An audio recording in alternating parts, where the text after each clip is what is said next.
사랑이 많으시고 은혜로우신 하나님 아버지, 이른 새벽 예배로 하루를 시작하게 하심을 감사합니다. 오늘 하루도 주님을 경배하며 찬양하기를 원합니다. 진리의 말씀 안에 거할 수 있도록 우리를 인도하시고 도와주시옵소서. 사랑이 많으신 예수 그리스도의 이름으로 기도드렸습니다. 아멘. 이 시간 다 함께 찬송가 288장 함께 찬송하도록 하겠습니다.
이 시간 함께 읽으실 하나님의 말씀은 베드로전서 2장 4절에서 10절까지 말씀입니다. 베드로전서 2장 4절에서 10절까지 말씀, 이 시간 함께 봉독하도록 하겠습니다. 사람에게는 버림받아 되었으나 하나님께는 택하심을 입은 보배로운 산돌이신 예수께 나아가 너희도 산 돌같이 신령한 집으로 세워지고 예수 그리스도로 말미암아 하나님이 기쁘게 받으실 신령한 제사를 드릴 거룩한 제사장이 될지니라. 성경에 기록되었을 때 보라 내가 택한 보배로운 모퉁이 돌을 시온에 두노니 그를 믿는 자는 부끄러움을 당하지 아니하리라 하였으니 그러므로 믿는 너희에게는 보배이나 믿지 아니하는 자에게는 건축자들이 버린 그 돌이 모퉁이의 머릿돌이 되고 또한 부딪히는 돌과 걸려 넘어지게 하는 바위가 되었다 하셨느니라. 그들이 말씀을 순종하지 아니하므로 넘어지나니 이는 그들을 이렇게 정하신 것이라. 그러나 너희는 택하신 족속이요 왕 같은 제사장들이요 거룩한 나라요 그의 소유가 된 백성이니 이는 너희를 어두운 데서 불러내어 그의 기이한 빛에 들어가게 하신 이의 아름다운 덕을 선포하게 하려 하심이라. 너희가 전에는 백성이 아니더니 이제는 하나님의 백성이요 전에는 긍휼을 얻지 못하였더니 이제는 긍휼을 얻은 자니라. 아멘. 예수님께서는 메시아로 이 땅에 오셨습니다. 그러나 많은 사람들은 이 땅에 오신 메시아를 알아보지 못하였고 십자가에 매달아 죽이기까지 했습니다. 이렇게 사람들에게는 버림바 되었지만 예수님께서는 하나님께 택하심을 받은 참 메시아 산돌이셨습니다. 5절에서 베드로 사도는 너희도 산돌같이 신령한 집으로 세워지고 라고 말하고 있습니다. 정말 놀라운 선언이 아닐 수 없습니다. 앞에서 보았듯이 베드로 사도는 예수님을 산돌에 비유했습니다. 그러면 산돌같이 라고 말한 베드로 사도의 표현은 무엇이겠습니까? 너희는 그리스도의 몸이요 지체요 각 부분이라. 고린도전서 12장 27절의 말씀처럼 그것은 우리가 그리스도에게 속하며 그리스도와 연합되었다는 사실을 말하고 있는 것입니다. 그렇게 우리는 그리스도를 기초로 삼아 세워진 신령한 집, 교회에 속한 자들이라고 베드로 사도는 선언하고 있는 것입니다. 그리스도의 몸된 교회에 속한 지체로서 우리는 회개와 믿음으로 말미암아 하나님께 나아갈 수 있는 권리를 부여받게 되었습니다. 그렇기에 성도 한 사람 한 사람은 모두 신령한 제사를 드리는 거룩한 제사장으로 칭해지게 되었습니다. 그렇다면 거룩한 제사장이 된 성도들 한 사람 한 사람이 드려야 할 신령한 제사는 어떤 것일까요? 신령한 제사, 곧 영적인 제사는 일반적인 구약의 제사와는 다른 제사입니다. 사도 바울은 로마서 12장 1절에서 구원받은 성도들에게 이렇게 말했습니다. 너희 몸을 하나님이 기뻐하시는 거룩한 산 제물로 드리라. 이는 너희가 드릴 영적 예배니라. 그렇습니다. 거룩한 제사장이 된 성도들은 시간을 내서 예배를 드리는 것이 아니라 성도의 존재와 삶 그 자체가 하나님께 드리는 예배가 되어야 하는 것입니다. 나의 존재와 삶을 온전하게 하나님께 드리는 것, 거룩한 천국 백성으로서 거룩한 삶을 사는 것, 산돌이 된 우리의 임무라는 것입니다. 베드로 사도는 이 서신을 우리가 1절에서 살펴보았듯이 고난과 박해에 직면한 나그네들에게, 흩어져 있는 나그네들에게 보낸 것입니다. 당시 성도들은 믿음을 지키기 위하여 현실적인 박해와 위험을 감수해야만 했습니다. 사도들이 복음을 전하면서 흔하게 겪었듯이 공개적인 모욕은 당시 성도들이 수없이 겪었을 박해의 일종일 것입니다. 그런 성도들에게 베드로 사도는 말하고 있습니다. 그들을 믿는 자는 부끄러움을 당하지 아니하리라.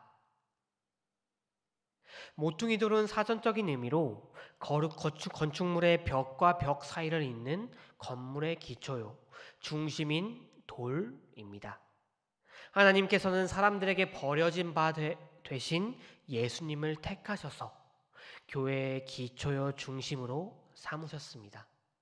그리고 그리스도와 연합한, 그 그리스도와 한 몸 된 한 사람 한 사람이 교회에 속한 지체인 그 성도들을 하나님께서는 결코 잊지 않으실 것입니다.